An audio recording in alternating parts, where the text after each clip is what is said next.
As fed up New Yorkers and New Jerseyans flock to red states, new billboards are popping up warning about the exodus.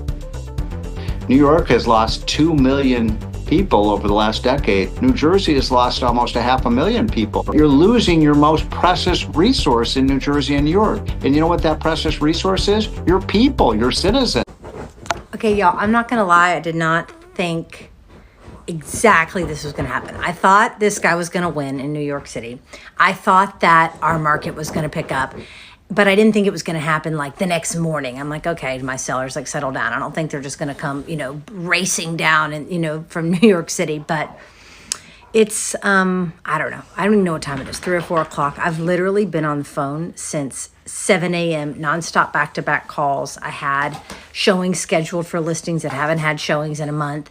And yeah, I was wrong because it literally turned on like a light bulb, literally blew off like a firecracker. And the post-socialist New York City political market is here on our shores in Palm Beach. Welcome. People thought I sounded silly when I said a lot of people have been moving already out of New York City, but especially after Mamdani's win, this is what it looks like. Ryan Sherhart, who is, I hope I'm saying his name correct, one of the biggest real estate agents. He even had his own show, said that he is going to be basically helping people sell their homes because everybody is up and they're leaving and they don't want anything to do with it. And a lot of people, again, they think it's silly, but people have been leaving New York City. In the last 3 years, 600,000 have left.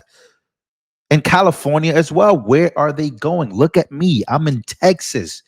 By the way, I'm coming over here to vote red. I'm not voting blue. That shit does not work. But anyways, got to show you this big report here. This is coming from what we have talked about after the election. Some New Yorkers are thinking of packing up and getting out already. They call it the Mamdani migration. The New York Post is reporting that real estate agents are getting flooded with phone calls. Luxury real estate agent Ryan Serhant told the Post that his #1 job will be moving people from New York to Florida again. And based on the results, clients are going to hold off on making any kind of investment in New York City. Lydia Moynihan knows all about this. She's a financial correspondent at the Post and broke this story. Lydia, I had a bunch of my friends over the weekend when they saw this coming saying, oh my goodness, I wish I sold last year. This is a nightmare. How could this be happening? So is this Mamdani migration a real thing? I think it is, and I hate to say that. Look, what's not surprising is it in the wake of him clinching that Democratic nomination that wealthy people, really anyone with sort of a vested interest in the city, was exploring options of where they could move. Florida, of course, is a well-trodden path at this point, but what's much more concerning is the fact that people are actually walking away from deals. So people who were either in process of signing and purchasing an apartment or, potentially buying something in the future, they're walking away. And so for the next 4 months, I think we're going to see a decrease in the investment in New York City. Anyone with a business is going to be a little hesitant. And of course, that's going to be amplified for 4 years if Mamdani is elected. And of course, he is, and he was elected. And again, people have been leaving. They're already putting up their homes for sale. And, this has been an occurring problem, right? It's getting very expensive to make money in New York City. That's just what it is. It really is become that. Take me, for example. I use myself for example. Started making money, and then I started realizing, all my money is going right to IRS and the government. But where is it really going? I guess it really helping. And you start looking around. This is just not. It doesn't feel that way, at least. So again, here's a report this morning at Realtor.com and Zillow.com. They're showing 28,525 and 22,751 homes for sale in New York City. Let's see how the numbers change a week from now. So again, we have major updates as to what's been happening. It's tough. It's tough. Look, we have cops as well. A lot of you are asking NYC cops to stay and fight back against Mamdani. Fact is, from what I've been learning about them, they're tired of fighting. They're tired of 8 years of de Blasio pro-criminal reforms. They're tired of openly anti-cop public advocacy as well. They're tired of majority openly anti-cop city council. They're tired of openly anti-cop CCRB. They're tired of protesters, auditors, and general anti-cop sentiment around the city. Mamdani was the last straw. By electing him, you let them all know that they exactly what you think of them. They're coming out to Long Island, where I am. They're going upstate, or just leaving the state for better opportunities. It's done. The other side won. Cops are human beings and simply can't do it any longer. And look, a lot of the cops, which is pretty crazy, that are also leaving or, reinstating. One of my friends reinstated to Florida. He's a cop now in Miami for that being. He just said he can't take it. It's just too much. It's too much pro-criminal stuff happening in New York City as a whole. So again, we are going to look. So I have the update here from, let me show you. And the tenants have the choice to leave to go to a different place. You don't have to stay there. But watch what he says, which is the most powerful part, folks. And if you can fast forward, Rob, and go to right about there. Play it from right there. Watch this. Go ahead. The mayor's office to protect tenants, bringing code enforcement under one roof and making sure that agencies are working together to hold bad landlords accountable. Watch. Starting on day one, we will expand the city's special enforcement programs, doubling fines for hazardous violations and tripling them for conditions that are immediately dangerous. And when a really bad landlord, like this guy, refuses to fix it, the city's going to step in, make the repairs, and send them the bill. Okay, watch next. If that doesn't work, the city's taking over the building. We're putting the worst landlords out of business. And we're going to transform 311. Go back 5 seconds. Go back 5 seconds. Go back right there. Say it again. Listen, folks. Go ahead. Like this guy refuses to fix it, the city's going to step in, make the repairs, and send them the bill. If that doesn't work, the city's taking over the building. We're putting the worst landlords out of business. And we're going to transform 311 by bringing the latest in cutting-edge technology. Yeah, Ben Phillips, shout out to him. He sent this clip to me. And he says, we're going to take over the building. So it's theirs. It's the city's. So you mean like seize the means of production like communists? Wait a minute. So he's saying the quiet part out loud. Yes. And people voted for it. That's right. And bravo, New York City. But that's crazy, right? Because what he wants to do is again, this is why people call it communism. This is why people go around and they're like, yo, this is crazy. Like, this is the overall goal. It seems that these Democrat socialists would love. It's for the government to be in full control of land and properties, and there be none private property. How many times have you heard these college kids talk about private property? There shouldn't be no private property. There shouldn't be that. It should be all government owned, controlled. We should be pretty much having health care for all. But how does that really work out for these other countries? How does it work out, period? And then again, when you look at the homes, you look at people, when you look at as a whole, like the police chief, I saw this video. So we talk about two things here on this channel. We talked about NYPD, cops leaving NYC, mass exodus from that have been already occurring for some time now. But I think a lot of people think that this is the final straw. Already 27,000 homes for sale. What would it look like before January 1st? We're going to be keeping track of all of this.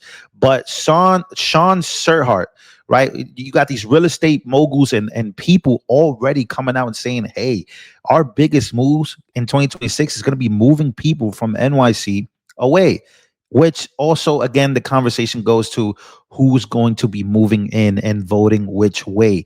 Who is going to be moving into New York City? That's the question. I do think about who leaves because I've left. Many other people have left. But who is coming in? What is New York City going to become in 10 years? Well, here is former NYPD Chief John Schell sounding the alarm about what is coming to New York City. Take a listen. The one backbreaker will be the Civilian Complaint Review Board. Why? Because that sounds good to a lot of people. Get the communities involved. Right. So you make a complaint against a cop. You have these young investigators that do not like the police department to begin with. Okay.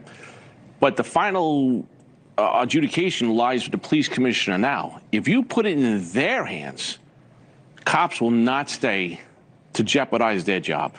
Because the police commissioner says, well, I know you want them terminated, but I see it differently. We'll render punishment this way. But if you leave it up to them, no cop over 20 years that remotely goes out in the street is going to take that chance with their pension, their family, and their lives. That will be a backbreaker. Now he's on. Wait, well, hold on, because people will say, yeah, then don't do anything to get you brought in front of the Civilian Complaint Review Board, and you don't have to worry about it. Right. Mistakes are hard sometimes, easier said than done. If you want a police department that's going to be just purely reactive and not take a chance. Remember a couple years ago, the cop got the water poured on his head and stood there? You want to go back to that? No. Because public safety is the foundation of the city, and we can't go backwards. Now, we went through bail reform and all that crazy stuff. We kind of got it back. We're fighting. I don't know if we can come back a second time. We're already down cops. He does not want to hire more cops. You got to really listen real. And there's still literally, how many cops in New York City? Like less than 50,000 now. So, hey, you know, this is coming from, of course, Shell warning that if Mamdani strips the police commissioner of disciplinary authority and hands it up to the anti-cop civilian complaint review boards, the city will face mass resignations because cops won't be able to do their jobs. Remember, he wants social workers to go and attend these issues that, again, happen midtown, downtown, or even in the hood in many parts in these areas. I've been very critical of cops my whole entire life. But as I've gotten older, I've become more aware of how hard it could be to even be a cop, which is a lot of us thought about changing the system, right? We used to always complain about, hey, these cops don't even live where we live. How can they understand our problems? When you look around New York City, a lot of the cops are from the hood or they grew up in the hood. So they have become the people that want to change the system or change the outlook of it. The crazy part about it is now is you're getting this type of progressive mentality that says that there are too many prisons, that says that there are too many cops. So what are you going to try? I'm always willing to hear everybody's opinion and argument as to, you know, what we should do. Mamdani's way of thinking is more like cops and getting involved in these issues. It's more of a mental health crisis. But what do? Do you keep letting out the same people that have committed crimes over and over and over? What exactly do you do and how do you handle this? Doesn't seem like he's pro-cop. Being pro-cop is not a good thing. It's never been looked at as a good thing, especially for progressives. It won't be that. So that's why Stefanik is a huge threat for becoming governor. Because if you have a Republican governor, her beating Kathy Hochul, which is very possible, by the way, for you guys that don't know, she is running for governor. She announced it. So if you have a Republican governor and you have a New York City mayor who is progressive and socialist, you may have some type of balance there. But doesn't look like a lot of New Yorkers are gaining hope, right? If you're a business owner of New York City, if you're somebody that finally made it to that point in New York City where you're making 200, 300,000 and you're making some type of money, you know, you're looking at a government now inside of New York City that hates you. They don't really like you. They don't think you should have that much money. It feels like that. So again, ladies and gentlemen, it's beginning. A lot of people have had this conversation about leaving New York City for particular reasons. What are these millionaires going to do, right? Kathy Hochul, if she remains in power, she has spoken about the fact that, hey, 1.5% of these millionaires control like over a third of the budget. We cannot tax the rich even more because they're already paying a lot. So again, it's a mixture. I like to have the mature conversation about this because I once was that kid with no money on food stamps. Family comes from nothing. And I used to hate people that had money. I used to hate that until I got money. And I said, wait a minute. I worked my whole entire life. I almost killed myself multiple times trying to get here. I got here and you're telling me that, nah, you know what? This is what capitalism is. We work hard. We get what we need. There is crony capitalism. I don't love capitalism with all my heart because I know that there's crony capitalism out there. Which I think is the biggest form in the United States of America. So this should be definitely looked at as far as how corporations and these things happen in the United States of America. But the worst part about it is trying to implement a government that seizes means of production. That's what it sounds like the goal here is. So that's a very dangerous road to play because there are landlords that are pieces of crap, no doubt. But seizing means seizing land, seizing private. Like, this is where we start to play that game that, again, we don't want to play. In my very own opinion, that is my opinion. See you guys on the next one.